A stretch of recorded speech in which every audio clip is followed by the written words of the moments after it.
اگر آپ چینل پر پہلی بار آئے ہیں تو ابھی سبسکرائب کر کے بیل آئیکن پریس کریں اور رہیں باخبر۔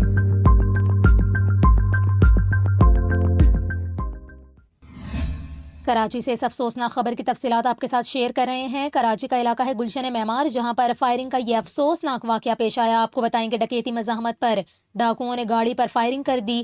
فائرنگ کے نتیجے میں ایک شخص زخمی ہو گیا جو دوران علاج دم توڑ گیا۔ بتایا گیا ہے کہ فائرنگ سے 40 سالہ امجد جاں بحق جبکہ 40 سالہ امان اللہ زخمی ہوئے۔ آپ کو بتائیں کہ گاڑی میں سوار افراد بینک سے رقم لے کر نکل رہے تھے کہ اسی دوران ڈاکوؤں نے فائرنگ کر دی، جس کے نتیجے میں ایک شخص جاں بحق ہو گیا۔ عینی شاہد نے اس حوالے سے بتایا کہ 2 افراد کار پر جا رہے تھے۔ موٹر سائیکل سوار ملزمان نے گاڑی پر فائرنگ کی۔ ایک ملزم نے ماسک لگایا ہوا تھا اور دوسرے نے ہیلمٹ پہنا ہوا تھا۔ کار سوار ایک شخص کلمہ پڑھ رہا تھا۔ آپ کو بتا رہے ہیں ڈکیتی مزاحمت کا ایک اور افسوسناک واقعہ گلشن معمار میں پیش آیا، جہاں پر بینک سے نکلنے والوں پر ڈاکوؤں نے فائرنگ کر دی، جس کے نتیجے میں ایک شخص جاں بحق ہو گیا۔